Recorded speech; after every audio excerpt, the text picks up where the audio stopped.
যেখানে বাঘের ভয় সেখানে আসলে সন্ধ্যাটা হয়। বিশ্বব্যাপী যখন যুদ্ধের দামামা বাজছে, আমি যখন নিউজটি করছি, বড় ধরনের যুদ্ধের সংখ্যা অলরেডি তৈরি হয়ে গেছে।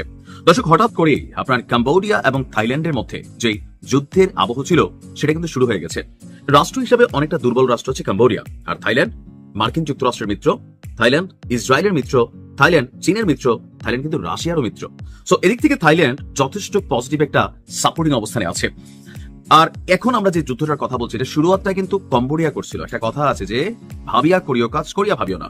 কম্বোডিয়া তাদের যে ইস্যুটা থেকে যুদ্ধের যাত্রা শুরু করে দিয়েছে, এখন যে ধাক্কাগুলো আসবে এগুলা কি আসলে সামলাইতে পারবে?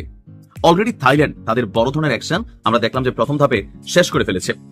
আপনার সীমান্ত বিরোধের জেরে নতুন করে উত্তপ্ত থাইল্যান্ড এবং কম্বোডিয়ার মধ্যে দুই দেশের সেনাবাহিনীর মধ্যে যে প্রচন্ড সংঘর্ষ হয়েছে, 12 জন নিহত হয়েছে জানিয়েছে থাই সরকার। আর তাদের এই একজন শিশু সহ 11 জন বেসামরিক নাগরিক যে মারা গিয়েছে সেটার প্রতিশোধ নিতে আপনার F-16 নামক যুদ্ধ বিমান দিয়ে হামলা চালিয়ে বসেছে আপনার থাইল্যান্ড। কম্বোডিয়া এবং থাইল্যান্ডের মধ্যে সীমান্ত দ্বন্দ্ব 100 বছরের বেশি পুরনো। সীমান্তের এই বিরোধপূর্ণ অঞ্চলটির নাম হচ্ছে এমারেল্ড ট্রাইঅ্যাঙ্গেল নামেই পরিচিত।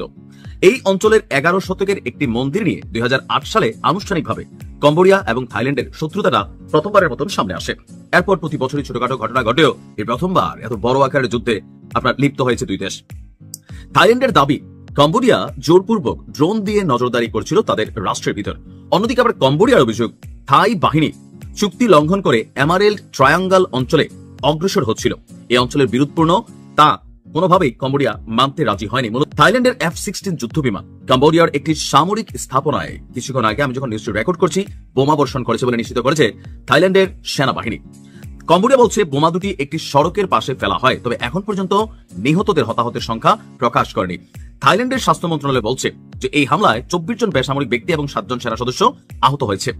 সংঘর্ষের সবচেয়ে ক্ষতিগ্রস্ত অঞ্চলগুলো হল সুরিন, উবন, রাত চাতানি এবং শ্রীসাকেত নামক প্রদেশগুলো। সীমান্ত এলাকা থেকে 40,000-এর বেশি বাসিন্দাকে সরিয়ে নিচ্ছে থাই সরকার। তার মানে কম্বোডিয়া পাল্টা হামলা চালাবে সেই আশঙ্কা থেকে উভয় দেশ এই মুহূর্তে সীমান্ত বন্ধ করে রেখেছে এবং রাষ্ট্রদূতদেরকেও এক দেশ আরেক দেশ থেকে প্রত্যাহার করে নিয়েছে।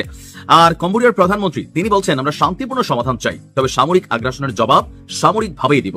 অপরদিকে থাইল্যান্ডের ভারপ্রাপ্ত প্রধানমন্ত্রী বলছেন, সমস্যার সমাধান আন্তর্জাতিক আইন মেনেই হওয়া উচিত। তার মানে দুই দেশই কিন্তু বড় ধরনের যুদ্ধে লিপ্ত হতে চাচ্ছে না। কিন্তু প্রশ্ন হচ্ছে যে যুদ্ধবাজ মোড়ল রাষ্ট্রগুলো আছে, অস্ত্র ব্যবসায়ী যে রাষ্ট্রগুলো আছে, তারা কি চাচ্ছে? কোথাও না কোথাও এই দুইটা দেশ কি স্বাধীনভাবে নিজেদের সিদ্ধান্ত নেওয়ার মতন সক্ষমতা আছে? না, নাই। তবে এই মুহূর্তে সারা বিশ্ব জুড়ে যেই যুদ্ধের দামামা চলছে, সেই জায়গা থেকে আমার মনে হয় না যে একটা নতুন যুদ্ধ শুরুর জন্য প্রস্তুত আছে পৃথিবী বা দেশবাসী বা বিশ্ববাসী। আশা করি যুদ্ধ থেমে যাবে।